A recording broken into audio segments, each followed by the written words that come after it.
In this video, I'm going to break down all of the different ways you can practice, wait for it, without your instrument. So without further ado, let's get right into it. I'm going to highlight 5 different strategies of how to practice without an instrument. But before I start, what are some of your favorite techniques that you use when you don't have access to an instrument? I'd love to hear from you in the comments section. Alright, getting started with number 1, we have score study. It's actually a good practice for musicians to do to see how their part fits into the larger picture of a score. And it doesn't even have to be an actual score of music that you're analyzing, as what score study really is analyzing the music without your instrument, as doing so can help you, the performer, better understand the decisions that composers make, which would also help you bring out the important moments of pieces, as well as making more musically and stylistically appropriate decisions. There are multiple different approaches you can take to studying a score, such as analyzing the chords in it so that way you can understand the chord structure and progressions. We also analyze the chord structures to find cadences, arrival points, and the overall form of the work. Doing all of that will help develop a very practical knowledge of music theory, because understanding the music theory helps you, the musician, appreciate the music more so your listener can appreciate it more too. We are the ones telling them what their ears should be excited to hear, so be prepared to highlight those important moments. But in addition to all of that music theory stuff, I would also like to introduce some different types of questions you should be asking yourself while looking at a piece of music or a score. The first of those questions relating to you as an individual player. How does my part fit with the other instruments? And what is my role? You can ask these questions in terms of dynamics, for example, like when you should bring your part out or back off. Those dynamic questions require you to know the context of the group as a whole, which hold questions like, where's the melody? Is there a counter melody? What part has the accompaniment? It's always good practice to place your instrument into one of those 3 roles in every part of the piece. Maybe even create a code for yourself that you can mark in your music to show you what part of the piece you are the melody versus the accompaniment. I would also like to point out that there's going to be differences between how you approach studying the music depending on whether or not it's a solo work, a chamber piece, or a large ensemble piece. As when studying a solo work, it's obviously going to be very limited in terms of what part has what, because it's probably just going to be you and a pianist. Unless you're playing a solo that doesn't have an accompaniment, in which case you have all the power. The power of the dark side. Chamber and large ensemble pieces are going to be somewhat similar because you are dealing with multiple instruments. The thing with chamber music though is that it's pretty much all going to be one on a part. And when something is one on a part, it really puts the pressure on you, the individual player, to really know what your role is when.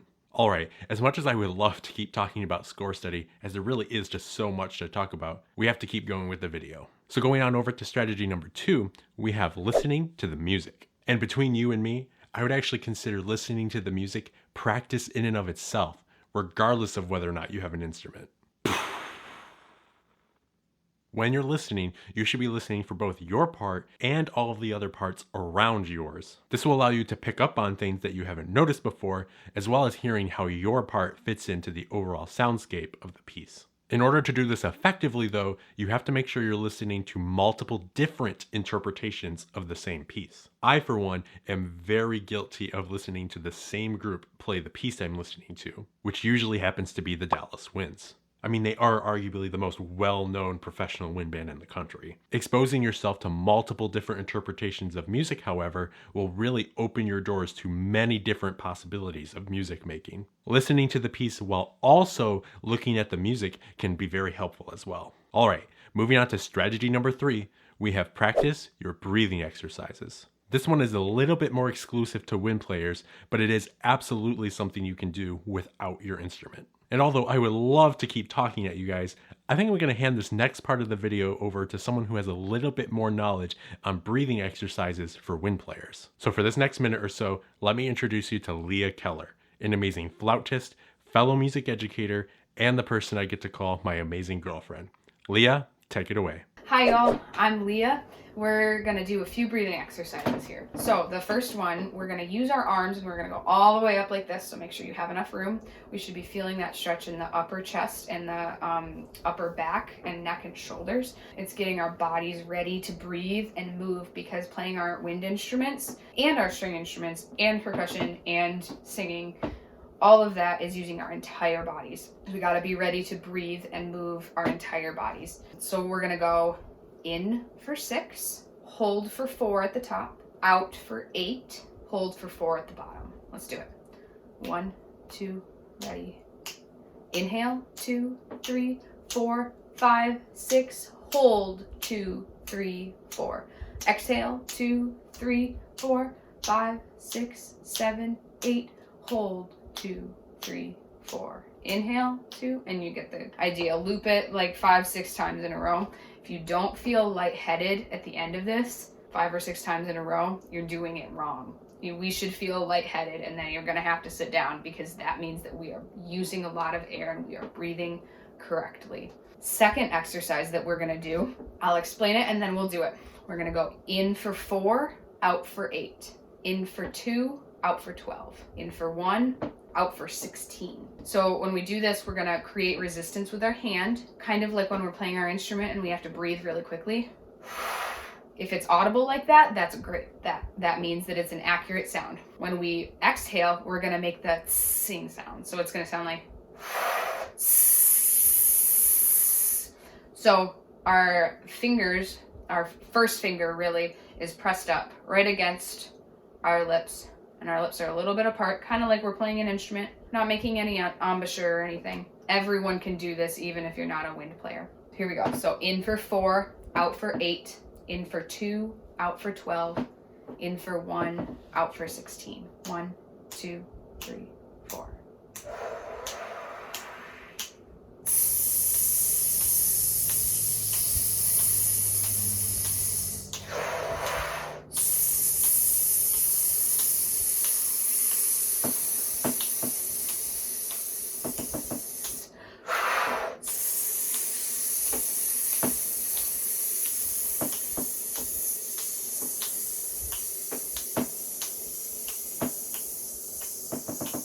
You could hear that I was kind of running out of air at the end. The goal is that we can use all of our air in the designated amount of time that we have made, so that we're timing our breaths and using all of the air that we have for a specific phrase.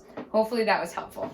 All right. Thank you so much, Leah, for recording that short little tutorial for us. Moving on to strategy number 4, we have learning or practicing music theory. Now, there is so much to music theory, and I know that just saying the broad term doesn't really mean that much. But it really can mean anything depending on where you are on your journey with it, which does take some self-reflection. For our beginners out there, though, there are some great resources like musictheory.net, which does give you some guided lessons as well as practice exercises. For more advanced students, a lot of the stuff that we talked about in the score study section of the video is actually very applicable here. I told you that section had a lot in it. Advanced music theory involves lots of analyzing music. And as we mentioned earlier, analyzing its chord structure, finding cadences, arrival points, form, orchestration, and so much more. And I know I haven't mentioned a ton of practical tips yet, but there are a couple of easy things related to music theory that will actually help you learn and practice it, as well as your instrument. The first of those being learning how the piano is set up. Not necessarily learning how to play piano,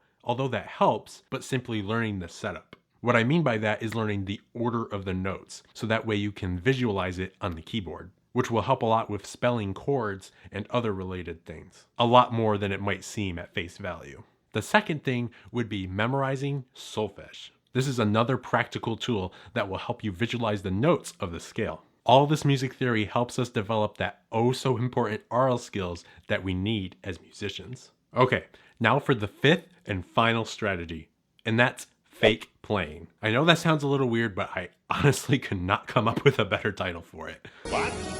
What I mean when I say this is doing things such as fingering to the music without your instrument, or playing on a tabletop if you're a percussionist. I was so encouraged a few weeks ago when I had one of my younger students at the school I teach at come up to me saying that she printed out pictures of the xylophone and taped them to like a piece of cardboard so that way she could practice at home. Seems how most percussionists don't have their own marimba.